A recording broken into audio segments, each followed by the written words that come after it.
This is lesson 4.4, and we're going to be doing compositions of transformations. So basically, more than one transformation. So first we're going to apply whichever one it tells us to, and then we'll apply the second one to the coordinates that we had already found after our first change.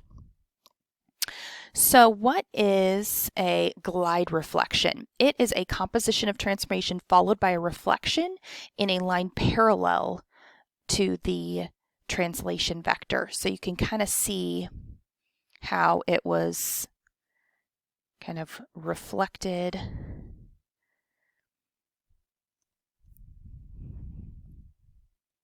after it was translated. So there's the translation, and then it was reflected after that. So that's called a glide reflection. But ours are mostly going to be telling us what two we're going to be doing.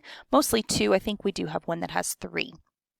So our first one is going to be to translate it, left 3 and down 3. Remember, this is left if it's a negative, and this is down if it's a negative.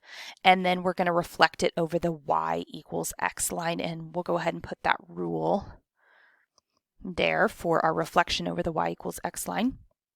So we're going to first just go ahead and take all of our x's and subtract 3. And then we're going to take all of our y's and subtract 3. And then we're going to apply our reflection to these points, not the original, the ones that we left off with. And so for this column, we're going to be switching our x and y. So -6, then 7, -9, and then 4, -4, and then 0. So kind of applying each after the next one. So this next one, if you would like to try it on your own, we have a translation and then another reflection, and this rule is a -xy. So if you'd like to try it, go ahead, and then we're going to graph the results, our p double prime, q double prime, and r double prime on the graph after that. All right, so double check your points, and then if we were to graph it, we would be here for our r double prime. We would be here for our q double prime, and then we would be here for our p double prime. All right, let's take a look at two reflections, what's going to happen. So if I were to reflect it and then reflect it again, it's the same thing as a translation. It also is twice the distance between the two lines, because we kind of flipped it twice, so makes sense in that aspect.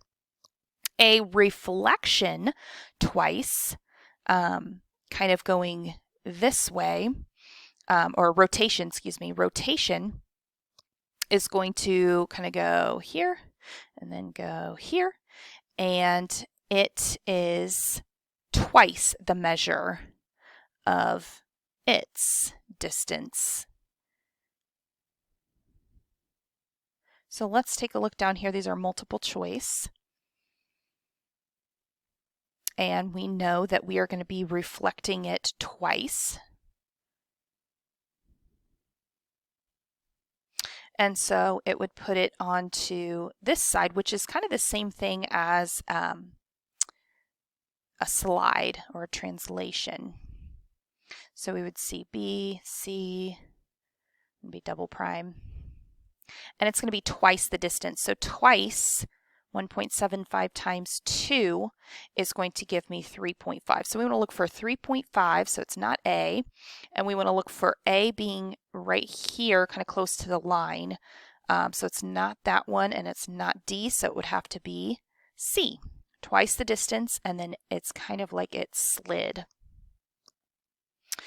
And then we have our next one where we're going to rotate it, and again it's twice the distance, so 60 degrees would end up being 120, and so we can go ahead and look for anything that says 120, so that's going to be B or C. And then it's going to kind of move the A kind of sort of up here. I see if it kind of rotates. So it looks like, and then C would be over here. So it's not going to be this one because that's kind of it flipped. So it would have to be B.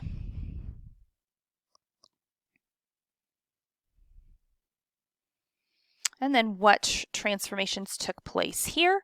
Looks like it rotated and then it rotated again. So 2 rotations. All right, I want you to try this last one on your own. I'll go ahead and put the rules for your rotation, then your reflection, and then your translation. So from each point, you'll use these points to do then this rule, and then the last one you'll add 6 and subtract 4 from these points. So go ahead and try it and check when you're ready. All right, so double check your answer. So first step, we just want to take and move the Y to the beginning and change its sign, and then move the X here and don't change those X signs. So 4, 10, 2, those X's kind of go second, and then change these signs, which would change them all to positive, so 2, 4, 8. Then we want to take our pink and we want to make just the X negative. So just changing the X to be negative and everything else stays where it is. And then we're going to add 6 to the X and subtract 4 from the Y, and there's our final image. And double check the graph. Got it graphed, just these 3.